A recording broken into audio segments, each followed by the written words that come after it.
తెలియని అమ్మాయి నైస్గా పలకరించింది కదా అని ఐస్ అయిపోయి సైలెంట్గా వెళ్ళారా, ఆ తర్వాత మీ జీవితం చిరిగిపోయినట్టే. దానికి ఎవ్వరూ బాధ్యులు కారు. ఆ తర్వాత మీరు పోలీస్ స్టేషన్కి వెళ్తే తప్ప.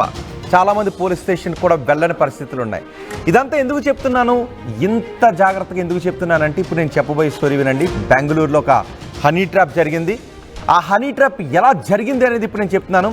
ఆ ముఠా గుట్టు రట్టు, హనీ ట్రాప్ చేస్తున్న ముఠా గుట్టు కూడా రట్టు చేశారు. ఇప్పుడు మీరు ఆర్టీవీ స్క్రీన్ పైన 2 ఫోటోల్లో చూస్తున్నారు కదా. అమ్మాయి చాలా అందంగా ఉంది అని అనిపిస్తుంది కదా. ఆ అమ్మాయి మేకప్ తర్వాత మీకు అలా కనిపిస్తోంది, కానీ హనీ ట్రాప్ ముఠాలో ప్రధాన సూత్రధారి అమ్మాయి మేకప్ తర్వాత మీకు అలా కనిపిస్తోంది. అమ్మాయి ఇంకో ఫోటో కూడా మీరు చూపించవచ్చు. ఇప్పుడు మధ్యలో ఉన్న అమ్మాయి, అటు ఇటు ఆ 3 ఫోటోలు కూడా ఒక్కరవే.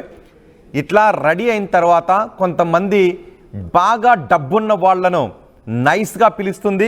నైస్గా పిలిచింది కదా అని ఐస్ అయిపోయి ఆమె దగ్గరకు సైలెంట్గా వెళ్ళారా, ఆ తర్వాత మీ జీవితం మీ చేతుల్లో ఉండదు. బ్యాడర్హల్లిలో ఈ ఘటనకు సంబంధించి 4 అదుపులోకి తీసుకున్నారు పోలీసులు. అందులో సంజయ్, అజయ్, జయరాజ్, నైనా. సంజయ్, అజయ్, జయరాజ్ ముగ్గురు కూడా యువకులు, మగవాళ్ళు. నయన వాళ్ళతో కలిపి ఉంటుంది. వీళ్ళంతా ఏం చేస్తుంటారంటే ఎవరు బాగా డబ్బులుండి కనిపిస్తున్నారు, ఎవరు బాగా కార్లలో తిరుగుతున్నారని వాళ్ళని రెక్కి వేస్తారు. ఇలా అందంగా రెడీ అయ్యి వాళ్ళతో మాట కలుపుతారు, పలకరిస్తారు. ఆ తర్వాత పలకరించిన తర్వాత మెల్లగా వాళ్ళ దగ్గర నుంచి డబ్బులు తీసుకుంటారు. ఇలా డబ్బులు తీసుకునే క్రమంలో హనీ ట్రాప్ ఎలా చేస్తారని చెప్తున్నాను. ఎవరెవరిని ఎంచుకుంటారు అంటే ఒక నడి వయసులో ఉన్న వాళ్ళను, నడి వయసు దాటిన వాళ్ళను, ఒక 40-50 సంవత్సరాల వయసులో ఉన్న వాళ్ళను ఎక్కువగా టార్గెట్ చేస్తుంటుంటారు. బడాబాబుల పిల్లల్ని కూడా టార్గెట్ చేస్తుంటుంటారు. వీళ్ళే ఆ ముఠా సభ్యులంతా.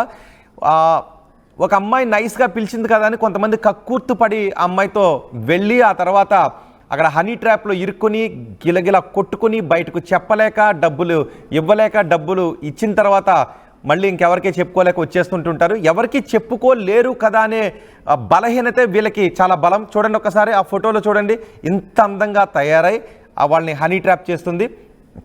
ఆ వ్యక్తిని హనీ ట్రాప్ ఎలా చేస్తుందో కూడా చెప్తాను. ఆ వ్యక్తిని టీ షాప్ దగ్గర పలకరించి ఆ తర్వాత మాట కలిపి ఇంటికి పిలిచి టీ తాగుతున్నట్టుగా నటిస్తారు. ఆ తర్వాత మెల్లగా షర్ట్ బటన్స్ విప్పుతుంది. షర్ట్ బటన్స్ విప్పిన తర్వాత ఆ వెళ్ళిన వ్యక్తి ఐస్ అయిపోతాడు, నైస్ అయిపోతాడు. ఈలోపు ఒక్కసారిగా కాలింగ్ బెల్ మోగుతుంది. ఎవరో వచ్చారని బయటకు వస్తాడు. యూనిఫామ్లో ఉన్న పోలీసులు కనిపిస్తారు, కానీ వాళ్ళు నిజానికి పోలీసులు కాదు.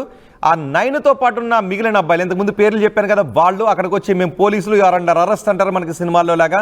ఇక్కడ ఒక్కసారిగా వాళ్ళ గుండెల్లో రైలు పరిగెడతాయి.